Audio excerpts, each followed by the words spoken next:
Welcome to 39-Minute Conversations. Please wait for your host to begin this meeting.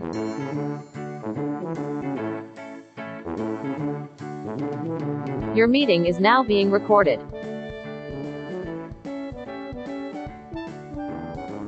All right. Can you see me? Can you hear me? Are you there? I can see you. I cannot hear you yet.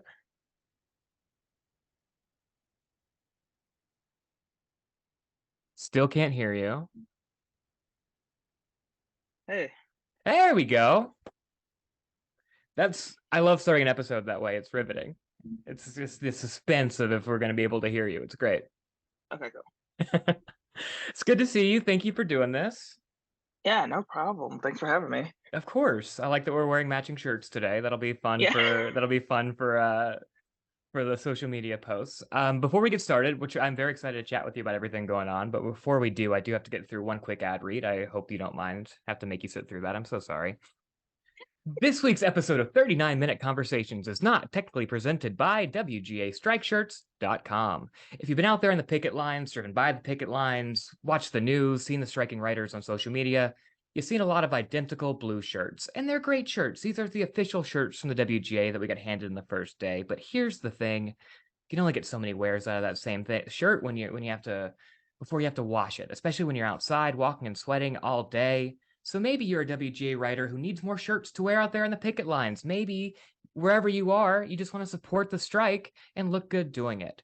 Whoever you are, wherever you are, WGAStrikeshirts.com has exactly what you're looking for. And here's the coolest part: 100% of all net proceeds go to the Entertainment Community Fund, helping Hollywood workers who have been negatively impacted by the work stoppage. At the time of this recording, WGAStrikeshirts.com has already generated over $15,000 for the Entertainment Community Fund. Several WGA screenwriters have already vouched for the website, including Eric Appel, Trooper Clancy, Saeed Crumpler, Corey Deshawn, Anna Klassen, Ben Meckler, Jeff Topolsky, Amy Wang, many more. If you want to support the WGA strike and the Entertainment Community Fund and have a shirt that proves it, check out WGAStrikeshirts.com. Check the episode description for a link in case you missed the name of the website somehow, even though I said it, I think, 20 times. But once more, for good measure, WGAStrikeshirts.com. And hello, I am Brian T. Arnold, and this is 39-Minute Conversations, a podcast about reconnecting with old friends and making new ones. But I've only got 39 minutes to do it because I will not be paying for Zoom Pro. We're in the middle of a new series, sitting down with people who have been out there on the picket line, standing in solidarity with the WGA. My guest today is a very funny, very talented writer, producer, and actor who is way too successful to be on this podunk podcast, but we appreciate it anyway. She wrote, produced, and starred in Suicide Kale, which won numerous awards, including the Audience Award at Outfest and Newfest. She's acted on shows like Transparent and a Black Lady sketch show, which she also wrote for. When she's not striking, she is a writer and producer on the hit ABC comedy Abbott Elementary, which she won an NAACP Image Award for. She's also a WGA captain out there on the picket lines. Folks, please welcome Brittani Nichols. Hey, what's up? Oh, so much buildup for a hey, what's up? I love it. Thank you for doing this. I'm so happy to have you.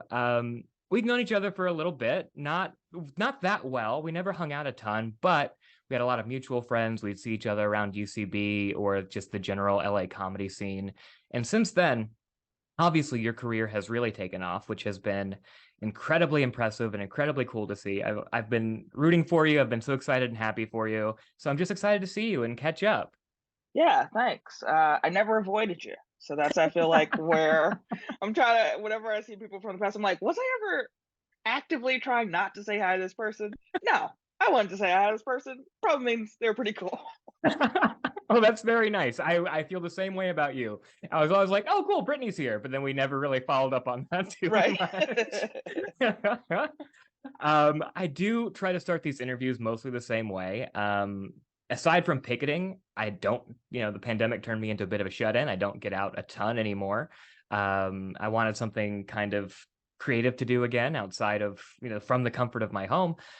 So I do want to start with how have the last few years been for you? How have you changed? How did you stay sane? How is this Brittany different than, say, 2019 Brittany? Weirdly, I think I've become more social Mm, once I'm out. I okay. don't think it's changed the amount that I'm willing to go out. I think I've had the normal sort of decrease that comes with age of like I'm not trying to go out at like midnight anymore. Oh God, no. But once I have like landed at like a party or an event or whatever, I think I'm more social than I used to be. So I am just more talkative. Um, I got my girlfriend to move. That was like a big thing that came out of lockdown Hmm. was I had been like, "Oh, this apartment is fine." And then once we were trapped inside of it, I was like, "Oh, I hate this place. I don't want to live here." And so we were able to move to Los Feliz, which I had lived in for like years before, and so I was like Hmm. really happy to be back. So you're already living with her, and then you decided to upgrade together, not like I'm gonna get you to move here during this. Right. Yeah, I had moved Okay. in with her the Thanksgiving before uh COVID happened. Hmm. Um, and I had been living in the Palisades. So as you can imagine, sort of anything that was not the Palisades at the time felt like an upgrade. Absolutely. Um, I want to start with the story of the moment, which is obviously the WGA strike. So, I mean, first and foremost, just how are you holding up, being out there every day? You're a leader in the movement on your at your location as a captain. How are you feeling? How's it going? And I think it's a very complicated answer, honestly. Like Sure, give me all of it. I, I I feel very heartened by the consistency with which people are showing up. There's still people there every day. I see some people that come every day to the same spot, which is what I'm doing at Warner Hmm. Brothers. I'm there every morning. So it's nice to be like, oh, there are other people who are doing the same thing that I'm doing, who like sort of understand the, I guess, wears that it has just on your both physical body and like mentally. Hmm. I'm not like, oh, I'm fucking over this. I just need this to be over. I'm going insane. I have not hit that wall yet, That's but good. I have sort of hit the framing of like, wow, this is like such a fucking waste of our lives. Like it's just so annoying Yeah. that they are forcing us to do this and that they Hmm. won't just give us a deal. Like it really just pisses me off that me and like thousands of people, I feel like our lives are sort of on pause because Hmm. it's like you're going to walk in a circle for several hours a day and then the rest of your day you're just like, all right, how am I gonna like get over that I spent the first part of my day walking in a circle, and you do Hmm. that 5 days a week, Hmm. and it's just infuriating. Like I think it just like as much as it could wear people down, I hope that people just are sort of just like the simmering of the anger is just like slowly building because every day I'm just like, wow, they're really fucking making me do this another day Hmm. when we're gonna win and they're gonna give up. So what is the point? Yeah.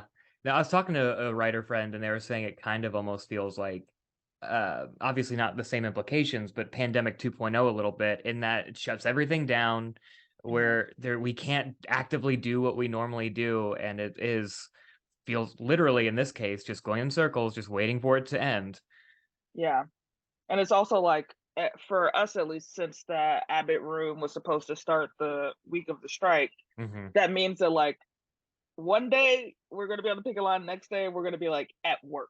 And Yeah. also just like that is messing with me a little bit of just Sure. like after doing literally like weeks and weeks of the manual labor of like walking and holding a sign and setting shit up and breaking shit down, that I'm gonna have to go and like flip this switch to now be like, and now it's time to make the funnies for the people that I fucking hate. Um, in the days leading up to the strike, back in March, you shared your story on social media about sort of how the new television landscape makes it harder to grow and move up in the industry, especially for writers of color and from underrepresented communities. And this, can we talk a little bit, just in particular, about what you discussed in that thread, about your experience, which is the experience of so many, having to work at minimums, having a hard time moving up in title and responsibility, how that traditional pipeline is broken. Can you break that down for people who maybe aren't familiar with it? Oh yeah, absolutely. So I had been working sort of in, it's funny, the comedy space is just like so diverse in the sorts of shows that you get to work for. And also I feel like we already just narrative, you get paid less than hour long, which I think is Sure. weird, but Yeah. whatever.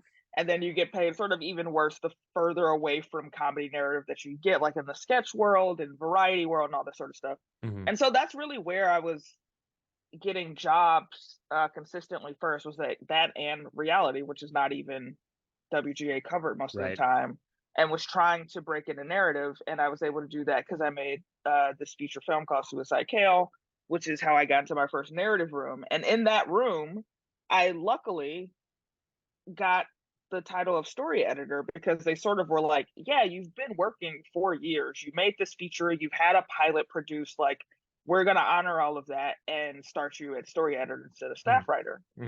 But then the show after that, they were like, no, actually, we're going to make you go backwards.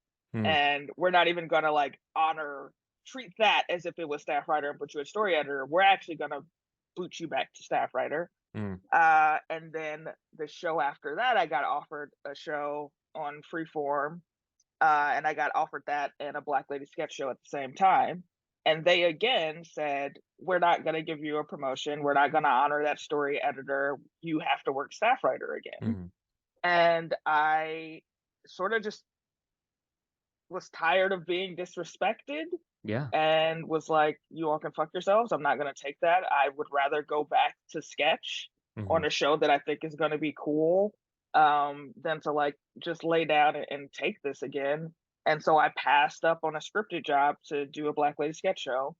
And it just is like such a, I feel like that those moments of like having to fight for yourself make you realize how lucky you are to be in a union, because it's just been years and years of hundreds of stories like that, of people being like, I tried to stand up for myself and it didn't work.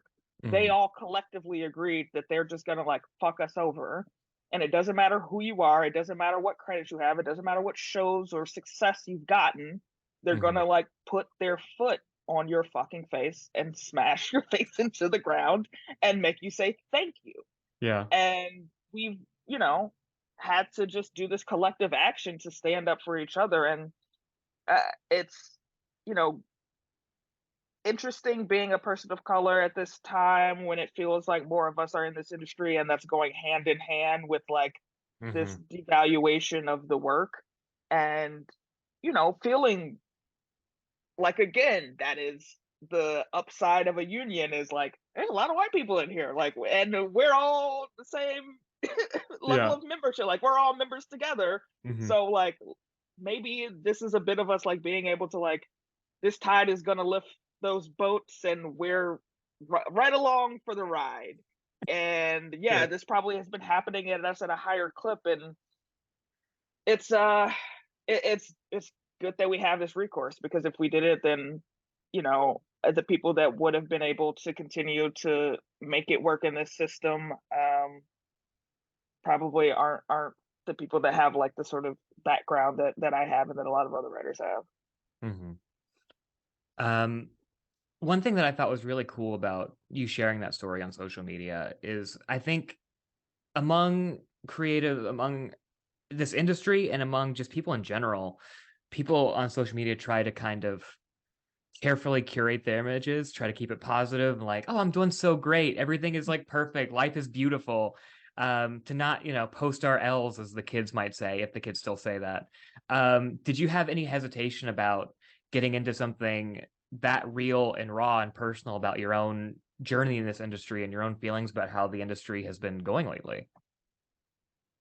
I'd shared a little bit of those stories before. They hadn't like gone viral like that, and I sort of was doing it just to be like, these people fucking suck and this pissed me off, and had no idea, right, that it was like a common thing. I think that's helps with, I think, the shame that is part of that, because I think that's what's holding you back. Is like, oh, this is like a personal failing of mine. And I hope that like sharing that helps people be like, no, this is not a personal failing of yours at all. This is this evil, corrupt system that's doing that to all of us. But I mean, yeah, it sucks. It doesn't like feel good to be like, hey guys, remember when I had to repeat Remember when people weren't paying me well? Yeah. Yeah, I mean, I think it's helpful because I think a lot of people do see TV writers or even ones who are like on successful shows as like people that are rich. Like they Hmm. see, I think most people, first of all, don't fucking pay attention to television writers at all. And No. so the ones that they do know about are the incredibly successful showrunners, which is like the 1% of the 1% when it comes to our profession. Hmm. So just being like, yeah, you guys, like, what do you mean? You've seen me on the internet for years. You've seen me in person for years. At any point, did I seem like I was a rich person? Like, I still got the fucking heat that's connected to the wall. Like, what do you mean? You know how I'm out here living. How are you not squaring like the actual people that you know that do this job Hmm. with this image that you have in your mind? Hmm. Now that's something I think I've struggled with a little bit, and I'm trying to be better about. Like, 'cause I have never worked in the TV side. I've been more in the feature side, and it is that same kind of thing of like, oh, you could do an option, you do a rewrite, you do a polish, and like, oh yeah, these are the things you want people to know about. These are the exciting things, and you don't necessarily like. I it is it feature writing has already become a gig economy in a lot of ways, and I have taken which jobs I'm thankful to have in some ways, but are also like on spec and writing a feature for free in the hopes that like we're gonna sell it one day. So I think these are things that are definitely hopefully being addressed in some ways, and are also just things that are I think important to talk about. So I think it's very cool that you were willing to do that and able to do that, and to do that in such a way that was relatable and people could and understandable. Um, and since that viral thread of yours, you have been interviewed a lot about the strike. You've been featured, in on platforms much bigger than this one. Did you expect to get that kind of attention? Oh, and how has that reaction and feedback been like on your end? I expected for that thread to go viral. Yeah, that's like sort of why I did it. I've like Sure. done some comms work and have been on the internet for a little bit. So I'm like, Sure. I sort of know how to work this system a bit. Hmm. And then I mean it was just because of that thread that the guild then reached out and was like, would you want to talk about this stuff? Hmm. And I sort of don't. I don't like things that sometimes attract the ability to have power, which I think is Mm, what happens when you're just like seen as one of the faces of something. People are sure. just like, well, you seem competent. Would you Hmm. like to do this really important thing?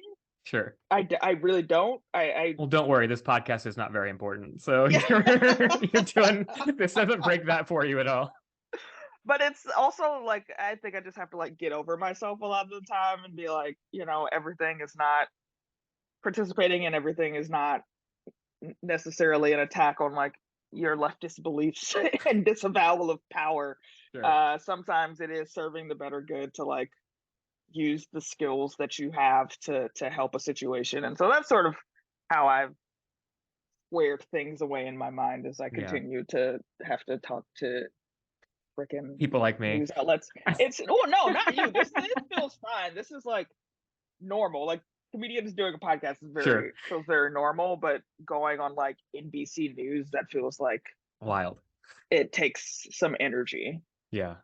And have you gotten, not to turn it into hopefully a negative place, have you seen any like negative trolling or negative, like the internet can be not a very kind place sometimes, especially when Very you're, little. oh, that's good.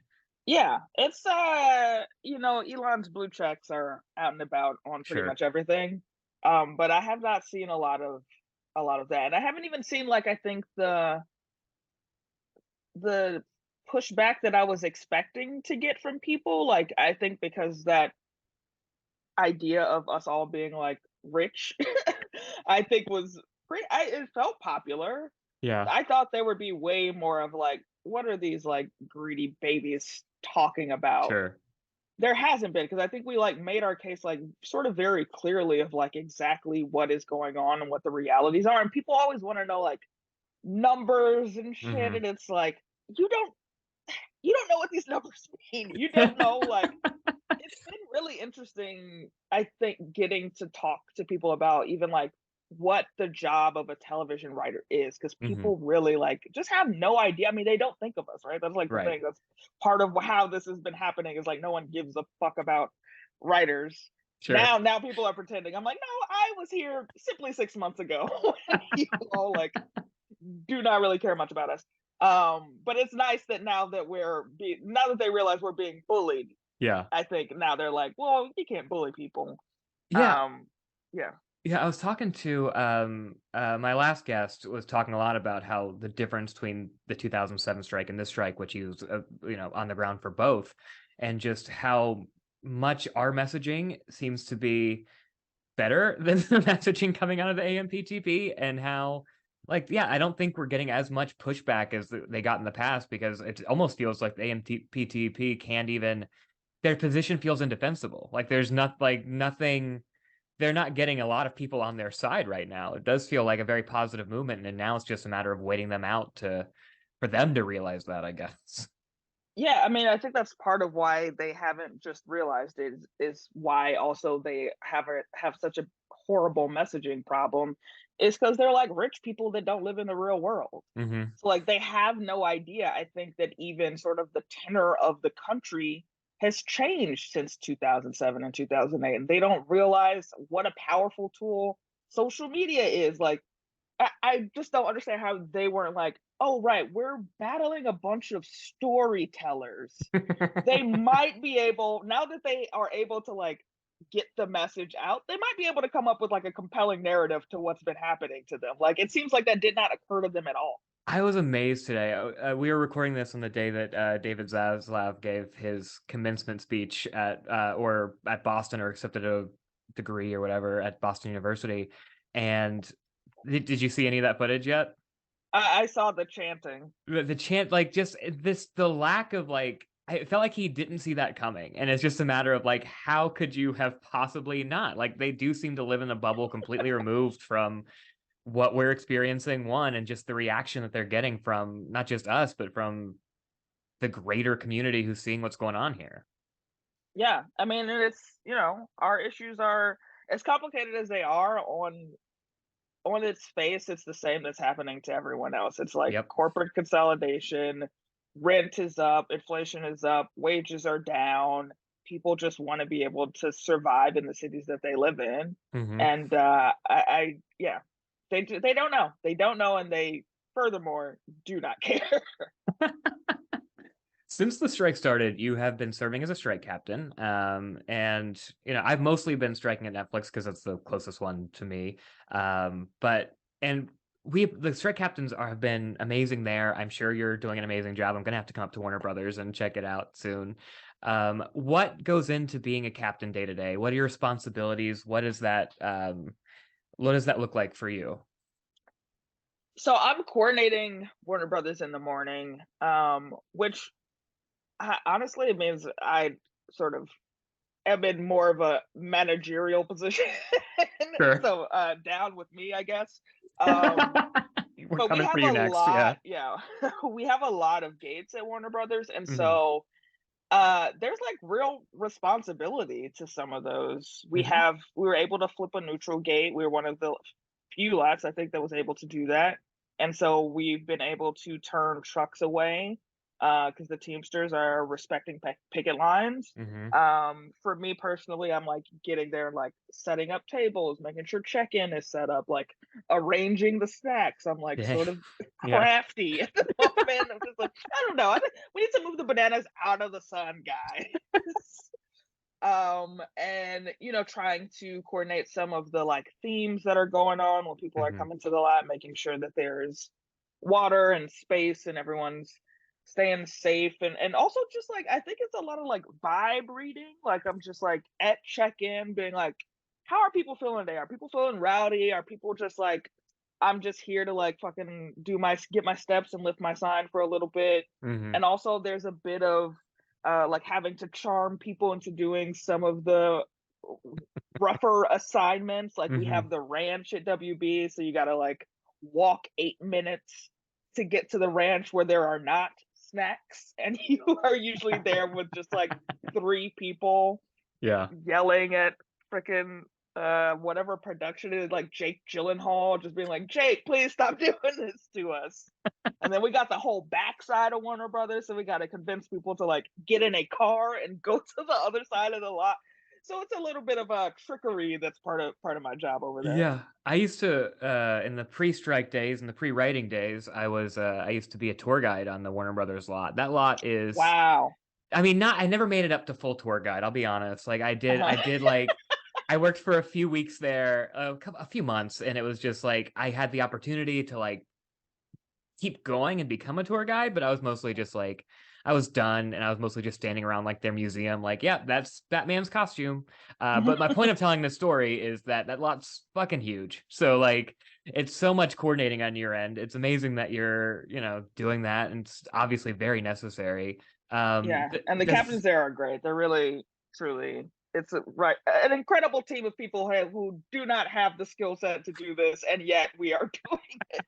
Speaking of, does the WGA are there more opportunities? Do you need more captains? And how would somebody who's interested in being a captain go about that if that is the case? Oh yeah, we do need more captains.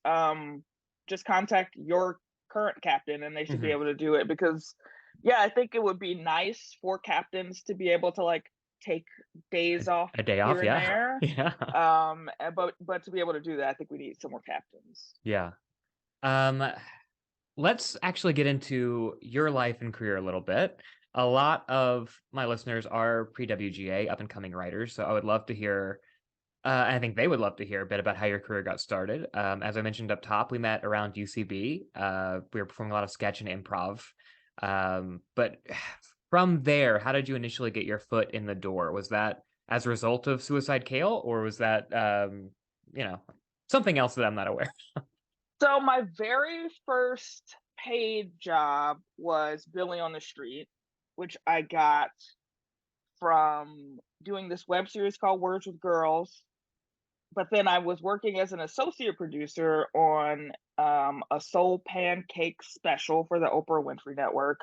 The director of that, at the time, this is truly one of the pieces of advice that I give to everyone. It's just like run your fucking mouth, tell everyone that you see what it is that you want to be doing. I like So that. that director knew that I wanted to be a comedy writer, and I was like funny around the office. So she was like, "Oh, I know the VP of Funny or Die." So introduced me to her. I got that meeting. In the meeting, she was like, "Do you have anything that I can watch?" And I was like, "Yeah, I have this web series." And she pulled it up on the screen and watched it in front of me. Oh my God. Uh, and she got like a couple minutes in, and she was like, "Ha!" And then she was like, "All right, you're funny." And then gave me the packet to submit for that show. Yeah. And then the first staff job I got was on this BET show called The Experiment, which is supposed to be the Black Tosh.0. It was truly horrible. But I got that because I had written a half-hour version of that web series, and I was on this listserv, and they were like, "Does anybody have half-hour comedy specs?" And I was like, "Yes." Cold submitted it. It ended up being Issa Rae's producer who was like looking for stuff. Mm. And this was before Insecure got picked up.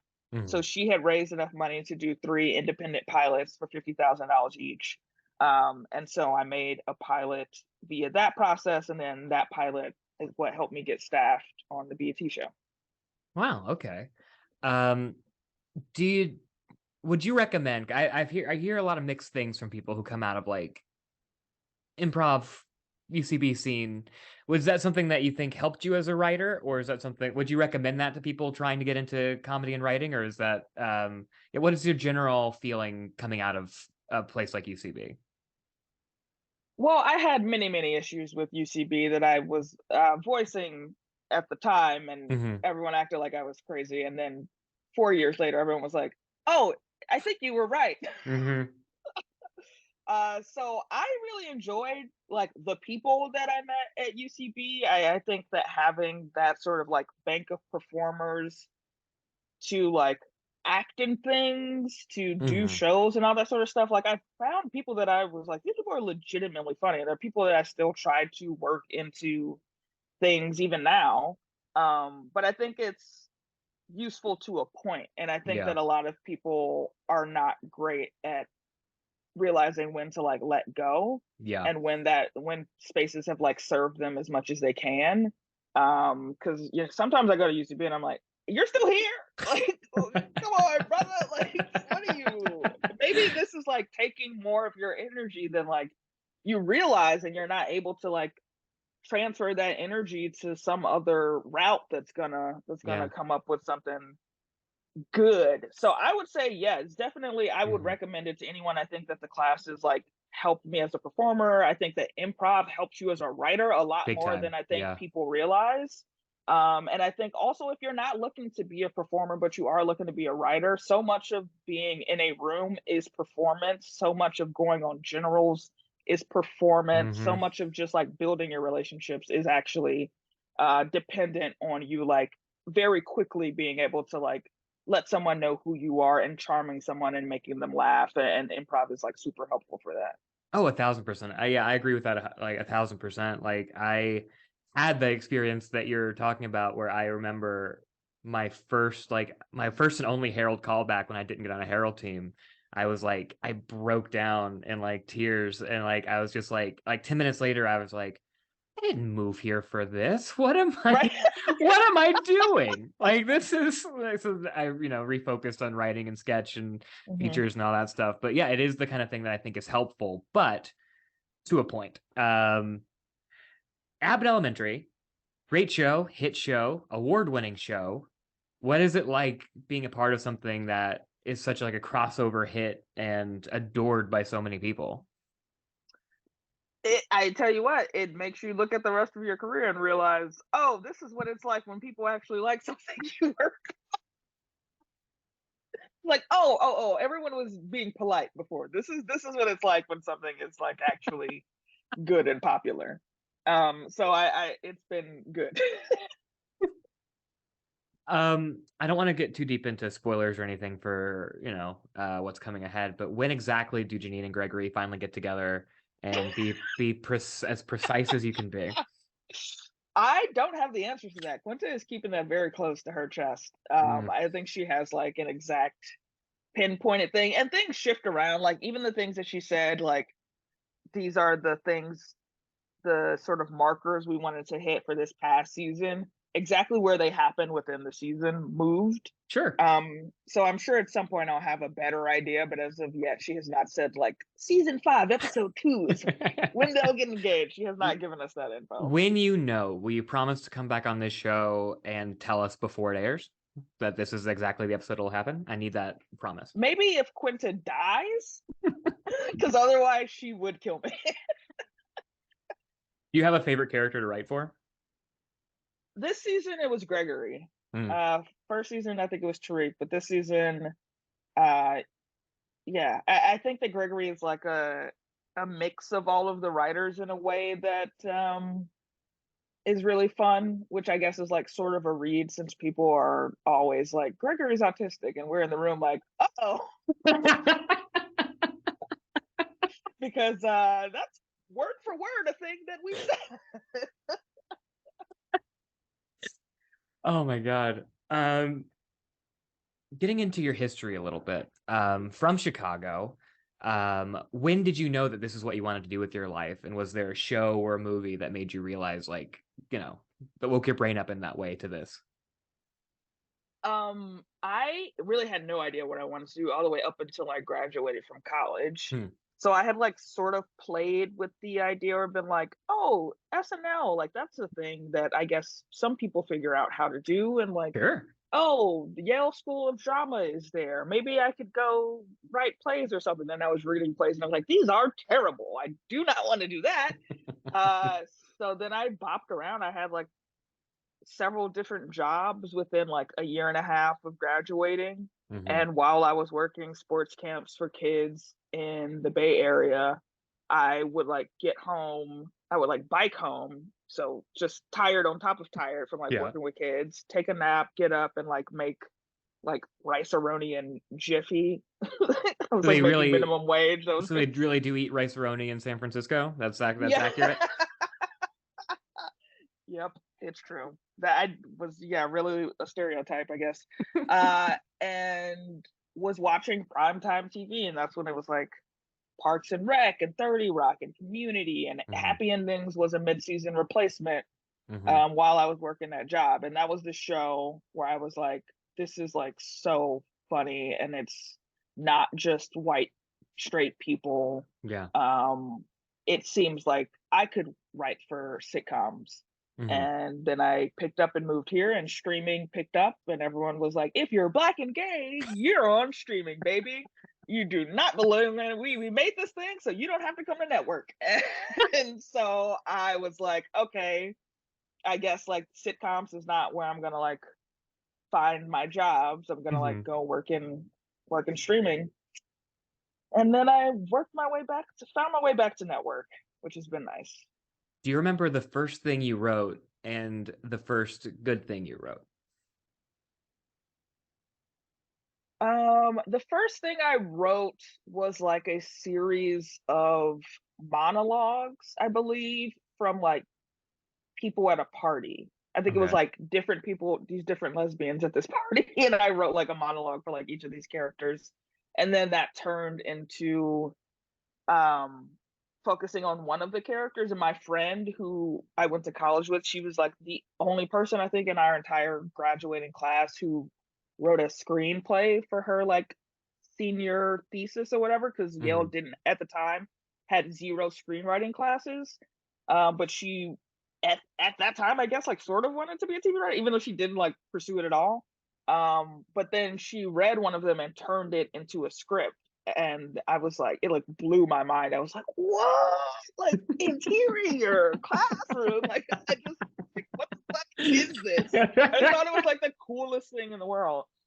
And then I guess the first good thing I wrote, I assume was the sample that like caught people's eye, because I Sure. had like written a few samples at that point and like had been sending them out, and then like one of them was the one that was just like, people love this sample, it's getting you meetings, it's getting you meetings. And that's like a thing that I tell writers that are on the come up now. I'm just like, you'll know when it's the one. Like you'll know when you hit the sample that will be your sample for several years, because you're like, why replace it? People, not everyone has read it, and people still seem to like it.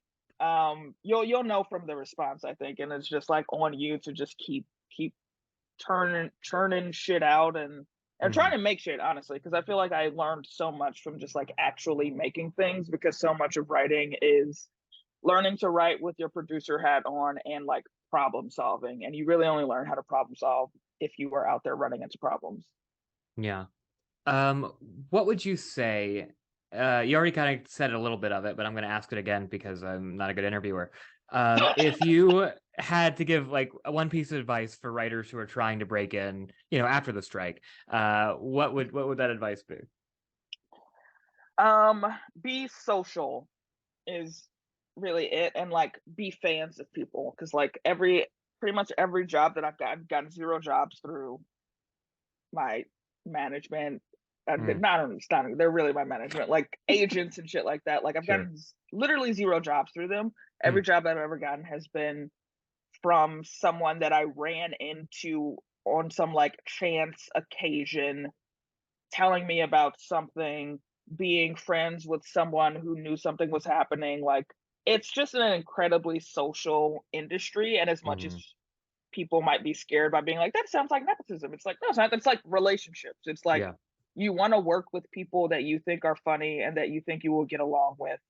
um and so it's really on you to, I think, make those genuine connections, not just go out and try to meet everyone in the fucking world. Genuinely find the people that you think are funny and talented and build relationships with them, and pay attention to who thinks you're funny and talented as well.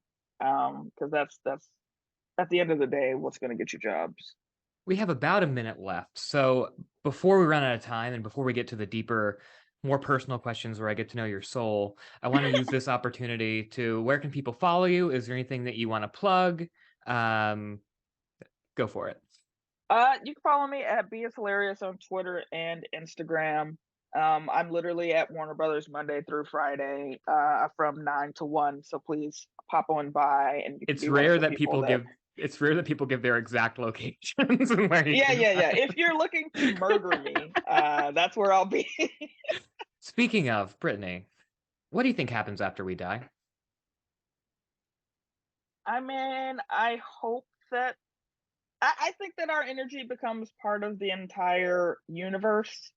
I don't necessarily believe that you get reincarnated as like a trash bag or something, but I think that your energy like is always around.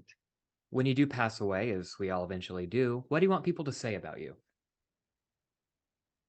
I want people to talk about. Your meeting has ended. Goodbye. Thank you for listening to 39-Minute Conversations, hosted and produced by Brian T. Arnold.